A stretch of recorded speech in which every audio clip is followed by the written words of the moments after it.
Jangan lupa subscribe di YouTube channel Metro TV News dan juga nyalakan notifikasinya. Pemirsa, jelang peringatan kelahiran Pancasila 1 Juni hari ini, ternyata masih ada kelompok yang hendak memprovokasi Negara Kesatuan Republik Indonesia. Disinilah momentum Pancasila diuji kembali. Sejak berdirinya Republik ini, Indonesia kerap diganggu oleh upaya pemberontakan dan separatisme dari kaum sebelah kanan dan kiri. Kali ini, para pengasong khilafah kembali berulah. Lantas seperti apa gerakan mereka merongrong Indonesia? Dan bagaimana pula kita sebagai generasi penerus melestarikan Pancasila agar negara ini tetap terjaga? Kita sudah terhubung dengan Islah Bahrawi, Direktur Jaringan Moderat Indonesia. Selamat pagi Pak Islah, salam sehat. Selamat pagi Pak Islah. Selamat pagi Mas Abdi, selamat pagi semuanya. Baik, Pak Islah. Dari hasil survei yang pernah disampaikan LSI tahun 2018, kalau masyarakat yang pro Pancasila ternyata dibandingkan 10 tahun sebelumnya, ini terus turun sampai dengan 10%. Pak Islah, bagaimana kondisi hari ini dan kemudian apakah ada peran dari kelompok-kelompok tertentu yang menyebabkan kelompok masyarakat yang pro Pancasila ini menurun, Pak? Saya kira begini ya. Di negara demokrasi seperti kita ini memang akan banyak sekali godaan-godaan ideologi transnasional karena memang demokrasi di negara kita itu sudah bisa dibilang sudah seutuhnya mengakomodasi berbagai pemikiran-pemikiran dan juga memberikan kebebasan kepada orang untuk bersuara. Nah, ironisnya memang seperti yang saya katakan kemarin juga di Metro TV bahwa kebebasan itu justru diharamkan oleh mereka ini. Para pengusung khilafah ini justru mengharamkan demokrasi sekaligus menikmati demokrasi. Ini kan ironisnya kan seperti ini nih. Nah, mereka ini mengharamkan demokrasi tapi mereka ini justru menikmati kebebasan demokrasi dan suara-suara mereka ini, ideologi yang diusung oleh mereka ini justru diharamkan, dilarang oleh negara-negara teokratis yang justru mereka tuntut. Nah, ini kan ironi, artinya mereka ini tidak bisa menggunakan logika mereka sebenarnya. Baik, Pak Islah, jadi mereka ini sebenarnya ada siapa-siapa saja Pak yang menjadi kelompok-kelompok yang menyebabkan Pancasila menjadi terdegradasi hari ini Pak? Ini kan kebanyakan memang orang-orang yang punya cita-cita politik atas nama agama. Ini kan penunggangan-penunggangan agama yang ingin mendegradasi kedaulatan negara kita dan juga ingin merubuhkan Pancasila gitu. Nah, ini kan sebenarnya kontraproduktif, kontra naratif juga terhadap kesepakatan para pendiri bangsa kita. Kalau kita lihat ya, Khilafatul Muslimin ini kan sebenarnya ini sejarahnya panjang, beririsan kuat dengan gerakan-gerakan teror di Indonesia. Ada 12 orang yang hari ini berada di penjara dan juga sebagian dari mereka ini pernah ditangkap karena bersentuhan kuat dengan gerakan-gerakan teror di Indonesia, termasuk ketuanya. Abdul Qadir Baraja ini sudah 2 kali ditangkap gara-gara teror. Dan kemudian ada 11 orang lainnya ini beririsan kuat dengan Khilafatul Muslimin yang hari ini masih di penjara dan juga hari ini ada sebagian yang bebas. Tapi ini kan merupakan bukti bahwa mereka ini punya resiliensi ideologis dengan organisasi-organisasi teror lainnya di Indonesia. Dan perlu diketahui juga oleh masyarakat bahwa Khilafatul Muslimin ini pada tahun 2014 pernah menyuarakan loyalitasnya terhadap ISIS di Suriah. Jadi sampai hari ini mereka masih belum mencabut pernyataan itu bahwa mereka mendukung penuh khilafah Abu Bakar Baghdadi di Suriah. Baik, Pak Islah, lantas dengan adanya munculnya kelompok-kelompok ini, bahwa ini juga bukan pertama kali. Bagaimana cara kita untuk kemudian kembali menumbuhkan semangat dan juga mempraktekkan nilai-nilai Pancasila agar tidak semakin tergerus dengan adanya kelompok-kelompok ini? Ya, kita harus menyadari begini loh, bahwa apabila paham-paham seperti khilafah ini terus disuarakan oleh sebagian orang, bahkan beberapa publik figur di Indonesia masih sering menyuarakan ini, mohon disadari secara logika dasar saja bahwa betapa enaknya hidup di Indonesia dengan Pancasila dan alam demokrasi ini. Kalau saja negara kita dengan 17.000 pulau ini hidup di Arab atau hidup di Eropa saja, mungkin kita sudah terpecah belah dalam beberapa negara. Tapi kita bisa bersatu dalam satu entitas kebangsaan kita sampai hari ini yang harus dipahami adalah bahwa inilah saktinya Pancasila. Kita harus menyadari itu bahwa kalau tidak ada Pancasila sebagai perekat dari kemajemukan kebangsaan kita, maka kita ini sudah terpecah belah dari sejak dulu. Nah, ini yang harus dipahami dan digulirkan terus kepada generasi kita bahwa Pancasila ini adalah satu-satunya hari ini yang menjadi bridging, yang menjadi jembatan dan menjadi penghubung dari berbagai perbedaan yang ada di negara kita.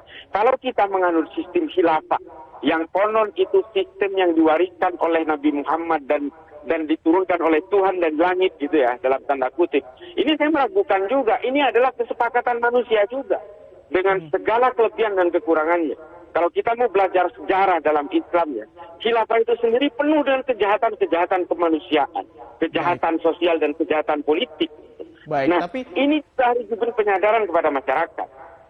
Baik, tapi Pak Islah, kalau kita lihat prakteknya dari hasil riset bahwa menemukan ada memang beberapa generasi muda ini masih belum paham tentang apa nilai-nilai dari Pancasila. Lantas bagaimana sebenarnya upaya kita untuk menumbuhkan rasa semangat NKRI persatuan dengan adanya berbeda-beda tapi pun satu melalui ideologi kita Pancasila? Apakah kurang melalui mungkin kurikulum di sekolah atau seperti apa prakteknya sejauh ini? Saya kira memang harus diperkuat lewat kurikulum ya di sekolahan, termasuk kontra narasi terhadap paham-paham ideologi transnasional ini. Juga harus ada kontra ideologi terhadap mereka ini dan juga kontra radikalisasi di tengah masyarakat. Selain kurikulum memang perlu ada penguatan-penguatan terhadap kehadiran negara juga di ekstra-ekstra sekolah. Nah, ideologi-ideologi transnasional ini bukan hanya khilafah, tapi juga paham-paham berbasis agama yang justru memberikan arahan-arahan dan ajaran-ajaran perpecahan berbasis kebencian dan caci maki di tengah masyarakat. Selain itu ada juga berbagai paham-paham ideologi lain yang juga ingin menggerus kedaulatan negara kita, kemajemukan kita, seperti anarkisme yang sekarang ini sudah mulai terungkap. Misalnya ada kelompok yang namanya anarko-sindikalisme. Artinya tidak semua ideologi transnasional yang memecah belah ini berbasis agama. Ada juga yang berbasis kiri dan kanan seperti yang Mas Abdi bilang tadi memang. Jadi kita itu betul-betul ingin diserang dari segala arah sebenarnya karena kita ingin memang dipecah belah oleh banyak orang. Betul. Nah, Mas Islah, namun yang mirisnya BNPT juga menemukan bahwa ada praktek-praktek paham-paham radikal yang justru menyebar di kampus-kampus, di sekolah, bahkan salah satu pelakunya ditemukan dosen beberapa waktu yang lalu. Ini seperti apa? Memang banyak sekali metode yang dilakukan oleh mereka untuk melakukan infiltrasi ya. Bukan hanya di kampus-kampus lewat jalur-jalur intelektual. Selain juga lewat jalur-jalur orang dari kelas-kelas middle down seperti yang dilakukan oleh Khilafatul Muslimin.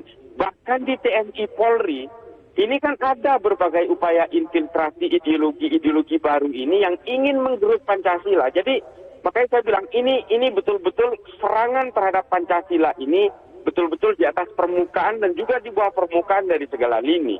Terutama dari kalangan generasi muda karena mereka tahu bahwa 10 tahun, 20 tahun ke depan generasi muda yang hari ini berada di kampus-kampus itu akan menjadi pemimpin. Dari situ mereka berharap bahwa ini akan tercipta investasi ideologi masa depan yang nantinya akan bisa mengubah berbagai undang-undang di negara ini yang secara evolusif Pancasila itu nanti akan mereka degradasi. Baik, Pak Nah, Islah, ini modus-modus yang banyak terjadi memang. Baik, Pak Islah, kalau dari pemetaan Anda sejauh ini terkait dengan bagaimana proses infiltrasi tersebut dilakukan, radikalisme, apakah ada perbedaan antara masyarakat dengan kategori kelompok ekonomi yang mungkin menengah ke bawah, ini bisa lebih rentan terkait dengan tindakan-tindakan kelompok radikal ini, Pak? Menurut saya tidak begitu terkait dengan ekonomi ya, karena begini, kalau kita lihat orang-orang yang bergabung dengan ISIS di Suriah dan Irak, bergabung dengan Khalifah Abu Bakar al-Baghdadi waktu itu justru orang-orang menengah ke atas. Misalnya ada beberapa pengusaha yang menjual asetnya, dapat duit miliaran, mereka berangkat ke Suriah. Dan orang-orang yang tergabung dalam kelompok jaringan organisasi teror itu orang-orang yang punya pekerjaan yang mampu untuk membayar infak bulanan terhadap organisasinya. saya agak meragukan kalau persoalan ini persoalan ekonomi. Ini betul-betul persoalan edukasi saja. Mereka ini adalah orang-orang yang berangkat dari keluarga yang sedikit longgar tentang pendidikan agama, dan ketika mereka sudah sedikit dewasa, usia-usia milenial terutama hari ini, mereka haus akan spiritual, mereka haus akan teologi ya. Nah, mereka kemudian menemukan suatu ajaran yang mengajak mereka terhadap segregasi dan juga kebencian, lalu mereka hal ini dianggap kebenaran mutlak. Nah, ini penyakitnya memang. Pak Islah, jadi kalau ini masalah Ya. edukasi, nah bagaimana sebenarnya Pancasila ini harus diedukasikan kepada masyarakat supaya tidak lagi ada radikalisme yang kemudian dipupuk di kalangan masyarakat, baik yang beredukasi ataupun soal ekonomi, menengah ke bawah ataupun orang kaya begitu, apa caranya Pak? Menurut saya memang gini ya, ini harus penebalan lewat kurikulum. Ada juga penebalan assessment terhadap para ASN atau TNI Polri. Ini harus ada assessment. Dan juga program-program pencegahan, penebalan-penebalan dan rasa cinta terhadap negara. Saya kadang-kadang miris juga ya, kita ini kan dipenuhi oleh bendera merah putih. Ini kan kalau kita lihat di berbagai negara, merah putih itu berkibar sepanjang waktu. Dan kita melihat kalau di sini itu ketika ada 17 Agustus baru merah putih itu semarak di berbagai wilayah. Nah, hal-hal seperti ini harus terus dipupuk kecintaan terhadap negara, kecintaan terhadap Pancasila. Berikan suara-suara kepada orang-orang yang betul-betul cinta Pancasila. Jangan berikan panggung terhadap orang-orang yang justru menyuarakan khilafah, menyuarakan anti Pancasila, mengharamkan Pancasila, mengharamkan demokrasi. Bagaimanapun demokrasi itu adalah yang terbaik hari ini. Demokrasi Pancasila ya. Itu yang terbaik hari ini di Indonesia dengan segala kekurangan dan kelebihannya juga. Oke, Pak Islah, kalau tadi kita bicara radikalisme yang mengarah dan juga mengatasnamakan agama, nah hari ini juga kita lihat ada juga kelompok radikal yang tidak berbasis agama, misalnya KKB di Papua, Pak. Nah, pada saat hari ini, apa peran Pancasila supaya bisa menetralisir atau meminimalisir aksi-aksi yang bisa dilakukan KKB sampai dengan hari ini, Pak? Kalau saya terus terang begini ya, bagaimanapun peluru tidak akan pernah menyelesaikan persoalan radikalisme. Yang bisa menyelesaikan radikalisme, terutama separatisme seperti yang di Papua, ini bagaimanapun adalah rekonsiliasi dan akomodasi terhadap kepentingan-kepentingan mereka dengan cara intercultural ya, dengan cara koneksi antar budaya, terjadi rekonsiliasi antara pihak yang bertikai. Karena bagaimanapun di Papua ini kan berakar dari tribalisme. Saya kira obatnya hanya Pancasila, dan di Pancasila itulah tercipta rekonsiliasi. Makanya saya terus terang begini, saya mengkhawatirkan kalau terjadi operasi militer secara terus-menerus, ini tidak akan menyelesaikan konflik di Papua. Ini mohon maaf, ini betul-betul menurut saya ya, ini opini saya. Nah, yang bisa menyelesaikan ini adalah konsep-konsep rekonsiliasi Pancasila, berkeadilan sosial, berketuhanan dan sebagainya. Ini memang menjadi satu yang terpisah ya antara separatisme dan terorisme di Papua. Kalau kita berhasil menyelesaikan terorisme, belum tentu menyelesaikan separatismenya. Kalau bisa menyelesaikan separatismenya, insya Allah kita bisa menyelesaikan terorismenya. Makanya titik kuncinya ada di separatisme. Separatismenya itu kalau akan dilakukan terus operasi militer di sana, saya takutnya terjadi seperti Timur Leste. Makanya diperlukan rekonsiliasi seperti yang kita lakukan di Aceh.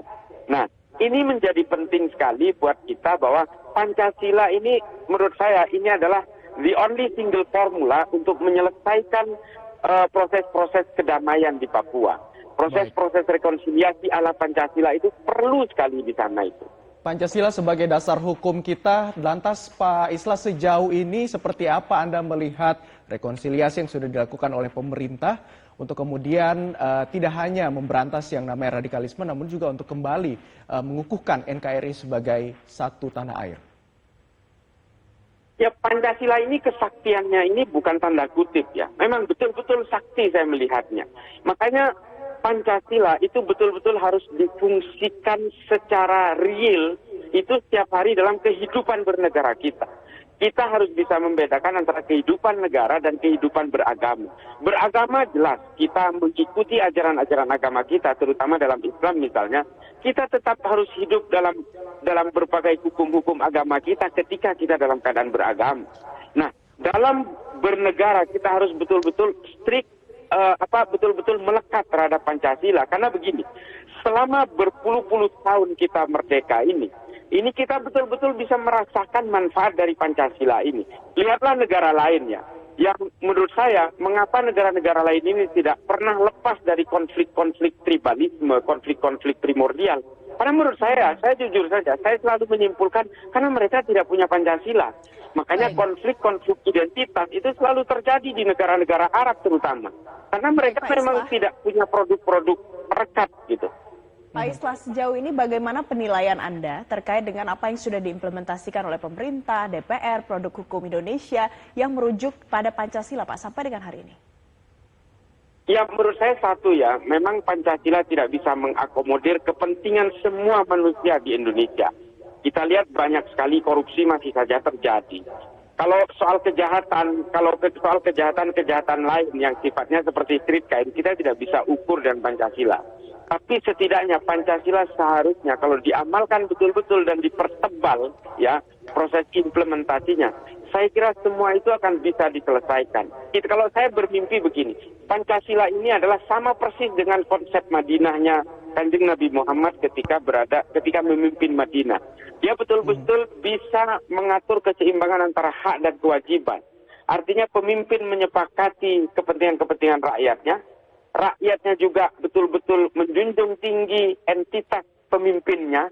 Dari situ menciptakan baldatun thayyibatun wa rabbun ghafur. Nah, ini betul-betul konsep yang sama persis seperti yang dilakukan oleh Kanjeng Nabi di Madinah pada zamannya. Nah, Pancasila ini sebenarnya adalah sama persis mengakomodasi semua kepentingan-kepentingan pemeluk beragama dengan segala intimasi sosialnya. Pancasila ini betul-betul menjadi konsep lita'arofu kalau kata Allah di dalam Al-Qur'an. Nah, ini betul-betul harus dipupuk secara terus-menerus implementasinya dalam pelaksanaan undang-undang, pelaksanaan hukum yang harus tajam ke semua lini, bukan hanya tajam ke bawah dan tumpul ke atas, tapi harus betul-betul tajam ke segala arah. Nah, ini adalah implementasi Pancasila yang betul-betul belum kita rasakan. Kalau soal keadilan itu relatif. Kalau soal keadilan betul-betul tergantung dari mana kita melihatnya. Baik, ya kita harapkan dari momen hari lahirnya Pancasila hari ini semoga bisa terus mendalami dan juga nilai-nilai Pancasila sebagai ideologi dan juga dasar negara kesatuan Republik Indonesia ini bisa satu terus. Hal yang mesti izin, satu hal yang ingin saya sampaikan, saya betul-betul mendukung penuh kepolisian ya untuk menangkap semua gerakan-gerakan seperti para pengusung khilafah ini, baik dari HTI, komponen-komponen HTI yang sudah dibubarkan maupun dari Khilafatul Muslimin. Kalau kita tidak bisa menyelesaikan ini hari ini, maka konflik di masa depan kita akan terus menghangat. Ya, baik. Mari kita kawal terus dari pihak kepolisian untuk memberantas yang namanya tindakan radikalisme di tanah air. Terima kasih Pak Islah Bahrawi, Direktur Jaringan Moderat Indonesia sudah bergabung bersama kami di Metro Pagi Prime Time. Selamat kembali beraktivitas, salam sehat Pak.